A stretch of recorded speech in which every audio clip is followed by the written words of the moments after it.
Absolutely right, बिल्कुल। ये बात तो हम लोग डे वन से हम लोग बोल रहे हैं। जो केंद्रीय गृह मंत्री आदरणीय अमित शाह जी ने कल पटना में जो बातें कही, बिल्कुल सही कही और एकदम सही जानकारी के साथ उन्होंने कही। देखिए, जब से जातीय जनगणना के आंकड़े आए हैं, जिसमें यकीनन भारतीय जनता पार्टी ने समर्थन किया, हम लोग विपक्ष में होने के बावजूद लोक जनशक्ति पार्टी रामविलास ने, हम लोगों ने समर्थन किया, पर हकीकत है कि जातीय जनगणना हुई ही नहीं है। कितने ऐसे परिवार हैं जो आए दिन आकर हमसे मिलते हैं, जो इस बात को बताते हैं कि भैया हम लोगों से तो पूछा ही नहीं गया। मैं अपना उदाहरण दे रहा हूँ भाई, ना हमसे ना हमारे परिवार से। हमारा गांव है शहर बन्नी, वहाँ पे जाके चले जाइए, किसी हमारे परिवार के सदस्य से नहीं पूछा गया कि आपकी क्या जाति है, नहीं है। तो ये दर्शाता है कि बंद कमरे में बैठकर इन आंकड़ों को तैयार किया गया। आखिरी जनगणना 1931 में हुई थी शायद, तब से लेकर अभी तक मोटा मोटी वही आंकड़ों को आगे पीछे कर और इसमें अपने समीकरण के, जिस समीकरण के बल पर ये सरकार बार बार सत्ता में आने का दावा करती है, उन जातियों को जरूर बढ़ा चढ़ा कर दिखाया गया है।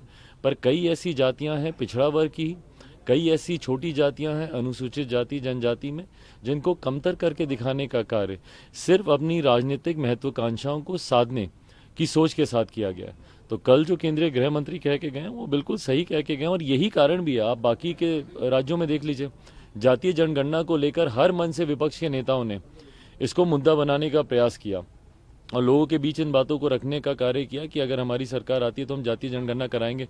पर लोगों के सामने बिहार का उदाहरण था और लोग जानते थे कि बिहार में किस तरीके से धांधली हुई है, इसीलिए जनता ने इनके बातों पे विश्वास ही नहीं किया। क्योंकि अगर बिहार के आधार पर ही बाकी राज्यों में जनगणना होती तो कभी सही आंकड़े सामने ही नहीं आते। एब्सोल्युटली राइट, बिल्कुल। ये बात तो हम लोग डे वन से हम लोग बोल रहे हैं। जो केंद्रीय गृह मंत्री आदरणीय अमित शाह जी ने कल पटना में जो बातें कही, बिल्कुल सही कही और एकदम सही जानकारी के साथ उन्होंने कही। देखिए, जब से जातीय जनगणना के आंकड़े आए हैं, जिसमें यकीनन भारतीय जनता पार्टी ने समर्थन किया, हम लोग विपक्ष में होने के बावजूद लोक जनशक्ति पार्टी रामविलास ने, हम लोगों ने समर्थन किया, पर हकीकत है कि जातीय जनगणना हुई ही नहीं है। कितने ऐसे परिवार हैं जो आए दिन आकर हमसे मिलते हैं, जो इस बात को बताते हैं कि भैया हम लोगों से तो पूछा ही नहीं गया। मैं अपना उदाहरण दे रहा हूँ भाई, ना हमसे ना हमारे परिवार से। हमारा गांव है शहर बन्नी, वहाँ पे जाके चले जाइए, किसी हमारे परिवार के सदस्य से नहीं पूछा गया कि आपकी क्या जाति है, नहीं है। तो ये दर्शाता है कि ये बंद कमरे में बैठकर इन आंकड़ों को तैयार किया गया।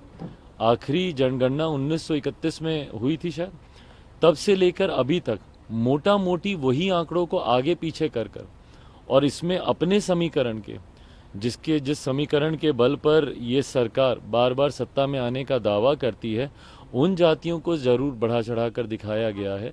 पर कई ऐसी जातियां हैं पिछड़ा वर्ग की, कई ऐसी छोटी जातियां हैं अनुसूचित जाति जनजाति में, जिनको कमतर करके दिखाने का कार्य सिर्फ अपनी राजनीतिक महत्वाकांक्षाओं को साधने की सोच के साथ किया गया है। तो कल जो केंद्रीय गृह मंत्री कह के गए वो बिल्कुल सही कह के गए, और यही कारण भी है। आप बाकी के राज्यों में देख लीजिए, जातीय जनगणना को लेकर हर मन से विपक्ष के नेताओं ने इसको मुद्दा बनाने का प्रयास किया और लोगों के बीच इन बातों को रखने का कार्य किया कि अगर हमारी सरकार आती है तो हम जातीय जनगणना कराएंगे।